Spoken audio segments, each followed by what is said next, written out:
is Rachel Hatfield with Mental Health Professionals Continuing Education, and I'm here with Andrew. He has created an awesome tool for therapists to use for emotion awareness. So I'm going to let him kind of talk about what he's done, and I'll ask a couple questions. Yeah, hi, Rachel. How are you? Good. Good. Yeah, as you said, my name is Andrew Bennett. I'm a licensed clinical marriage and family therapist. I operate out of Wichita, Kansas.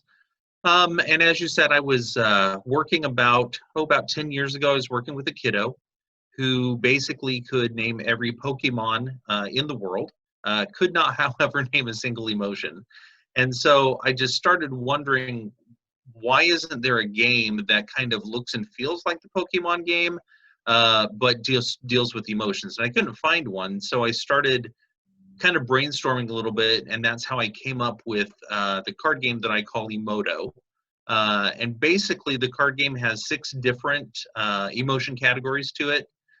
There's an anger category, a sadness category, fear category, as well as positive emotions like happiness, kindness, and calm.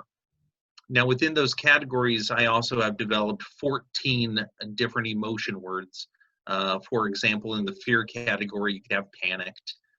In the sadness category, you have depressed.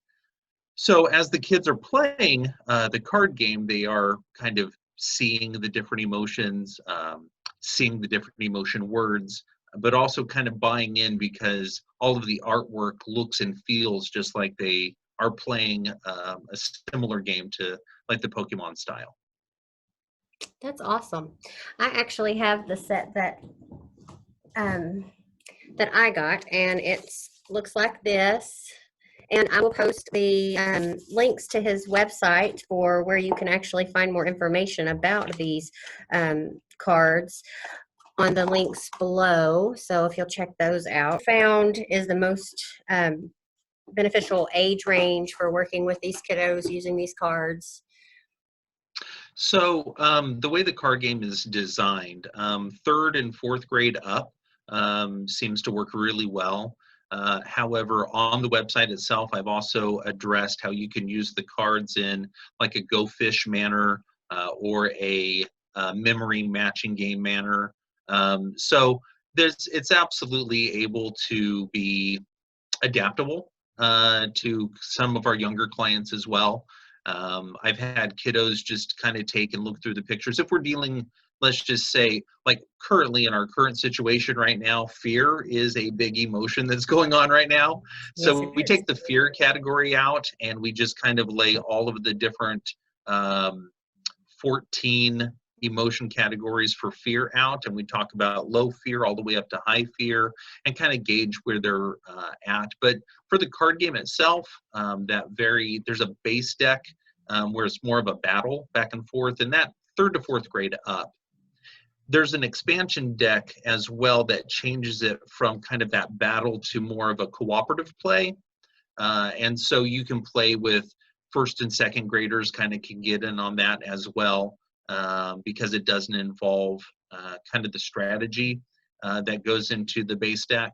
But the expansion deck adds social situations.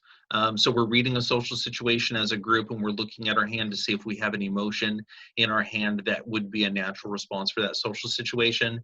And then skills cards are then introduced as well. So now we're talking about skills that we can use in that social situation to address those specific emotions.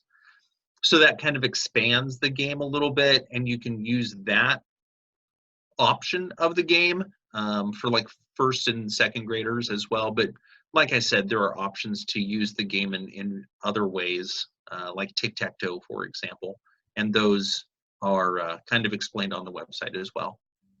Oh, cool. Yeah. So when you started coming out with this, what was the response that you found your clients had most of the time?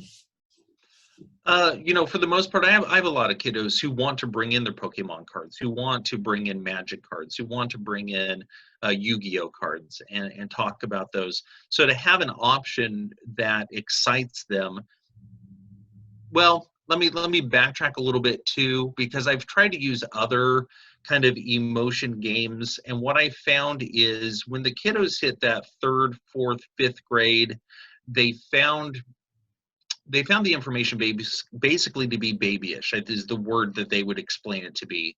And they just didn't find or connect with that. The card game that has been developed, Emoto, brings it to a little bit more of an older age. And so the buy-in is very excited. They love the way the artwork looks. They love the way they're able to kind of use more strategy kind of in the game. So it gives them an option more than some of the other things that I have found that I have tried to use in my office. Yeah. Okay. So when you came up with this idea, you said it took about 10 years for you to really. Well, perfect to be what you honest, wanted. right. To be honest, the idea actually between 24 and 48 hours, I have already had kind of the base idea of how this would go. The artwork in the game is original and designed specifically for the game. So it took about 10 years for all of the artwork to come about. And so I had a base deck, a kind of a beta deck that I was playing with, tweaking some of the game rules and tweaking some of the designs.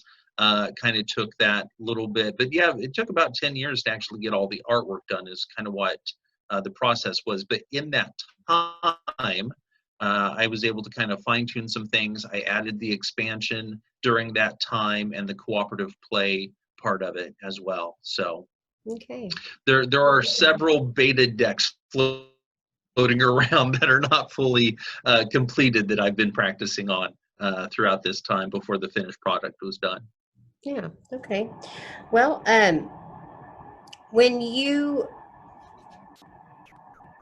do you have any suggestions for people that are working with kiddos in a time like this where we're mainly using technology to help them with some of the emotion awareness that we can incorporate, maybe even using some of your cards or in any other suggestions you might have?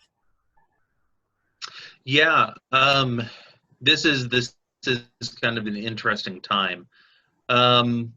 Technology is interesting because we're trying to incorporate it in our practice, in addition to just trying to get the kiddos involved.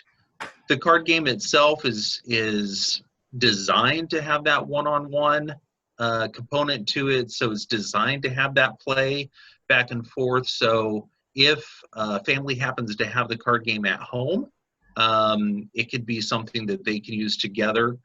If a kiddo happens to have the card game and you happen to have the card game, you can go through the deck yourselves and talk about some of those emotions as well. I have found that there are some things online. There's a great little, it's not necessarily an activity book, but it kind of brings the coronavirus into a much more child-friendly conversation. The coronavirus is a little character and kind of explains who he is and kind of how that works. And I've used that with several of my clients to kind of help alleviate some of that anxiety. If you're doing the telehealth thing, you could read that story to them kind of over the telehealth thing as well. If they're at home and they happen to be using maybe their smartphone to have that interaction, you can talk about going into the bathroom and you count out 20 seconds or sing the song about how to wash your hands, and different things that give them a little bit more sense of control kind of in that situation, and really kind of talking about what is within your control and what is not in your control is kind of important as well, and giving kids tools that they can use to feel more comfortable in a very uncertain time that we're in right now. Yeah. Yeah, it's really important for all of us to be thinking about Sure. that too, not just Yeah. kids, but what do we have control over and what our responsibilities are as far as that, and not be so concerned about things we can't control. Right. Yeah. Absolutely. Okay, well, I really appreciate you letting me take time to interview about your awesome product and everything, and your helpful tips on how to deal with our current global situation.